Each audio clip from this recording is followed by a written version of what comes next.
घर फिरलं की घराचे वासे फिरतात असं म्हणतात. तसंच काहीतरी पश्चिम बंगालमध्ये होताना दिसतंय. ममता बॅनर्जींनी जवळजवळ 15 वर्ष सत्ता राबवली, सत्तेचा माज केला. त्यांचे भाचे अभिषेक बॅनर्जींनी देखील सत्तेचा माज केला. पण आता सध्या मात्र ममता बॅनर्जींचा टीएमसी पक्षावर कोणताही कंट्रोल शिल्लक राहिलेला नाही.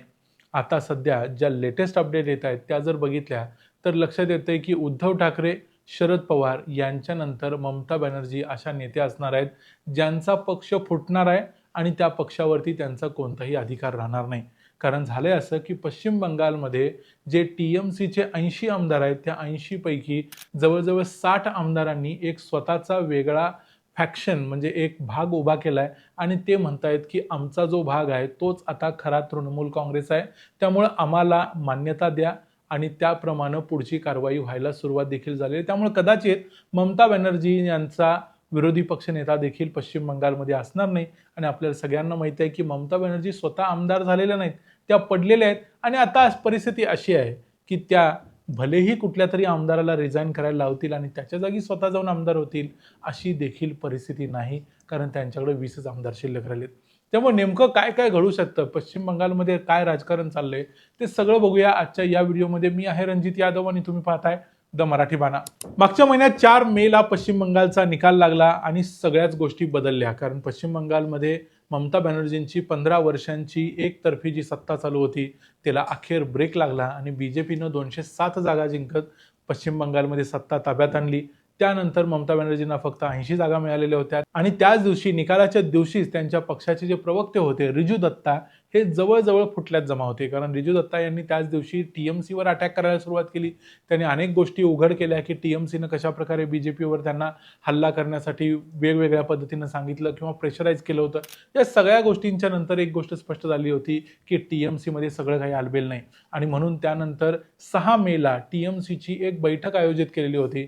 या बैठकीला म्हणजे 80 आमदारांच्यापैकी 10-12 आमदारांनी याच बैठकीला पहिल्याच दांडी मारलेली होती. कारण त्यांच्या मनात आता चलबिचल चालू झाली होती की ममता बॅनर्जींच्या नेतृत्वाखाली पश्चिम बंगालमध्ये आपण जास्त राजकारण करू शकत नाही आणि याचाच परिपाक येणाऱ्या काळात ज्या घटना घडत गेल्या त्यामध्ये दिसला. कारण या 6 तारखेच्या मीटिंगमध्ये ममता बॅनर्जींनी सांगितलं की शोभनदेव चट्टोपाध्याय हे जे ममता बॅनर्जींचे अत्यंत खास नेते आहेत ते पश्चिम बंगालमध्ये विरोधी पक्षनेते होतील आणि सर्वांचा त्यांना पाठिंबा असेल. आता यावेळेला प्रत्यक्षात इथं मतदान घेतलं गेलं किंवा तिथं लोकांच्याकडून कोणतंही एक रिझॉल्युशन पास करून घेतलं गेलं ज्याच्यावरती सगळ्या आमदारांच्या सह्या घेतल्या गेल्या अशी कोणतीही गोष्ट झाली नाही असं रीताप्रताप बॅनर्जी आणि संदीपान सहा या दोघांनी सांगितलंय. कारण झालंय असं की त्यानंतर ममता बॅनर्जींनी अनेक वेळा जे पश्चिम बंगालचे आताचे नवीन स्पीकर आहेत त्यांना हे नवीन कागद सबमिट करायचा प्रयत्न केला ज्यामध्ये सर्व आमदारांचा पाठिंबा ज्यांना होता ते शोभनदेव चट्टोपाध्याय हे विरोधी पक्षनेते असतील असं सांगितलं गेलं आणि हा कागद सबमिट केला. पण त्यावेळेला त्याच्यावरती दोघांनी आक्षेप घेतले. हे दोघंच म्हणजे ऋतुव्रता बॅनर्जी आणि संदीपान सहा या दोघांनी सांगितलं की ॲक्च्युली हा जो कागद आहे असा कोणताही रेझोल्युशन पास केला नव्हता, त्यामुळे याच्यावरती असणाऱ्या सह्या या खोट्या सह्या आहेत. ज्या जे नंतरच्या लोकांनी सह्या केल्या असतील त्या केल्या असतील पण प्रत्यक्षात 14 जणांनी या खोट्या सह्या आहेत असं सांगितलं आणि तशी एक फॉर्मल पोलीस कंप्लेंट देखील फाईल केली आणि त्यामुळे शुभेंदू अधिकाऱ्यांनी मग सीआयडी चौकशी लावली आणि आता सीआयडी चौकशीमध्ये हे स्पष्ट होण्याच्या मार्गावर आहे की खरोखरच ममता बॅनर्जींनी या सह्या फेक मारलेल्या होत्या. कारण अनेक सह्या जुळत नाही आहेत, कॅपिटल लेटर्समध्ये अक्षरं लिहिलेली आहेत, अनेक वेगवेगळ्या गोष्टी या सह्यांच्यामध्ये सहजपणे पकडता येण्यासारख्या आहेत. त्यामुळे सह्या फेक करून एक प्रकारे आपला विरोधी पक्षनेता बसवायचा प्रयत्न ममता बॅनर्जींचा हाणून पडलाय आणि तो हाणून पडलाय दोघांनी म्हणजे ऋतुव्रता बॅनर्जी आणि संदीपान सहा या दोघांनी. म्हणून 1 तारखेला जी मीटिंग झाली ममता बॅनर्जी यांच्या पक्षाची त्या मीटिंगमध्ये या दोघांना देखील पक्षातून काढून टाकण्यात आलं. ज्या दोघांना पक्षातून काढून टाकण्यात आलं त्या मीटिंगला 80 आमदारांच्या पैकी 60 आमदार आलेलेच नव्हते. म्हणजे जवळजवळ 75% पक्षाचे आमदार हे मीटिंगलाच आले नाहीत. तरी देखील ममता बॅनर्जींनी ही कारवाई केली. पण आज ज्या गोष्टी घडतायत म्हणजे आज 3 जून 2026 ला ज्या गोष्टी घडतायत त्या बघितलं तर लक्षात येते की ऋतुव्रता बॅनर्जी ज्यांना काढून टाकलं होतं टीएमसी मधून तेच आता पश्चिम बंगालचे पुढचे विरोधी पक्ष नेते होत आहेत. कारण आजच ऋतुव्रता बॅनर्जी आणि संदीपान सहा या दोघांनी मिळून 60 आमदारांचं पाठिंबा असलेलं एक पत्र विधानसभेच्या अध्यक्षांना सादर केलं आणि विधानसभेच्या अध्यक्षांनी देखील हे त्यांचं पत्र स्वीकारलेलं आहे. म्हणजे पश्चिम बंगालचे विरोधी पक्षनेते हे ऋतुव्रता बॅनर्जी असतील, ज्यांना ममता बॅनर्जींनी पक्षातून काढून टाकलेलं आहे, आणि जे व्हीप असतील ते कदाचित संदीपान साहा असतील. याच्याशिवाय आणखी 3 लोकांची नावं दिलेली आहेत, जे असतील विरोधी पक्ष नेते पण डेप्युटी पदावर, जे उपविरोधी पक्ष नेते अशा प्रकारचं पद. त्यामुळे हे सगळे पद जी खरं तर पश्चिम बंगालमध्ये ममता बॅनर्जींच्या हातात असायला पाहिजे होती, त्यांच्या म्हणण्याप्रमाणे प्रत्येक गोष्ट जी पक्षात चालू होती, राज्यात चालू होती, त्यातलं आता काहीही होणार नाही, हे आता इथं स्पष्ट होतंय. त्यामुळं ममता बॅनर्जींच्या हातातून जवळजवळ बाण सुटलेला आहे. आता राहिला शेवटचा सगळ्यात महत्त्वाचा पक्ष, म्हणजे पक्षांतर बंदीचा कायदा इथं लागू होणार काय? ह्या सगळ्या आमदारांना पक्षातून काढून टाकलं तर या सगळ्यांची आमदारकी जाणार काय? तर हे अगोदर जे घडून गेले तसंच इथं काहीतरी पुन्हा घडण्याची शक्यता आहे.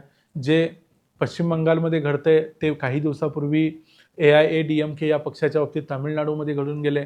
त्याच्या अगोदर NCP शरद पवारांच्या पक्षात घडून गेले. त्याच्या अगोदर उद्धव ठाकरेंच्या पक्षात घडून गेले. ही गोष्ट आता परत परत होते आणि त्यामुळं यात आता नवीन असं काही राहिलेलं नाही. त्यामुळे इथं देखील जवळजवळ 80 पैकी 60 म्हणजे 75% आमदार हे या तुटलेल्या विरोधी पक्षनेत्याच्या बरोबर असणार आहेत. त्यामुळं ममता बॅनर्जी पक्षांतर बंदीचा कायदा इथं लावू शकणार नाहीत. कारण 2/3 जरी म्हटलं तरी 67% आमदार हे या नवीन फुटलेल्या पक्षात असायला पाहिजेत, पण प्रत्यक्षात तिथं 75% आमदार ऑलरेडी आहेत. आता ममता बॅनर्जींनी यातल्या 2 लोकांना अगोदरच काढलेलं होतं, त्यामुळे त्यांच्यावरती तो नियम लागू होणार काय? मग आता विधानसभेचे अध्यक्ष काय निर्णय घेणार? हा जर मॅटर पुन्हा सुप्रीम कोर्टामध्ये किंवा हायकोर्टामध्ये गेला तर तिथं काय होणार? कारण हे सगळे मॅटर शेवटी तिथं जाणारच आहेत आणि त्यांचे निकाल आपल्याला माहिती आहेत की कशा पद्धतीनं रखडले जात आहेत. या सगळ्या गोष्टींच्यामुळं एक गोष्ट लक्षात येते की ममता बॅनर्जींनी जोपर्यंत सत्ता त्यांच्या ताब्यात होती तोपर्यंत अनेक गोष्टी केल्या, चांगलाच माज केला, पण प्रत्यक्षात आज त्यांच्या हातात मात्र काहीही शिल्लक राहिलेलं नाही. त्यांचा पक्ष देखील शिल्लक राहिलेला नाही. त्या स्वतः आमदार म्हणून निवडून आलेल्या नाहीत.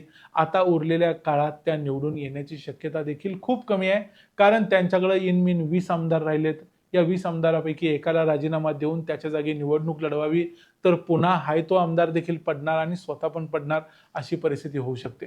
आणि पश्चिम बंगालमध्ये काही विधान परिषद वगैरे नाही की त्या विधान परिषदेत जाऊन तिथं जाऊन आवाज उठवता येईल. जी काही लढाई आहे ती स्ट्रीट फायटर म्हणून फेमस असलेल्या ममता बॅनर्जींना रस्त्यावरच करावी लागेल असं सध्या दिसतंय. या व्हिडिओमध्ये इथंच थांबूया. या सगळ्या व्हिडिओबद्दल तुमचं जे काही मत आहे ते आम्हाला कमेंट्समध्ये जरूर सांगा. व्हिडिओ आवडला असेल तर व्हिडिओला लाईक करा, चॅनलला सबस्क्राईब करा. पुन्हा भेटू पुढच्या व्हिडिओमध्ये. तोपर्यंत पाहत राहा द मराठी बाणा. जय हिंद, जय महाराष्ट्र.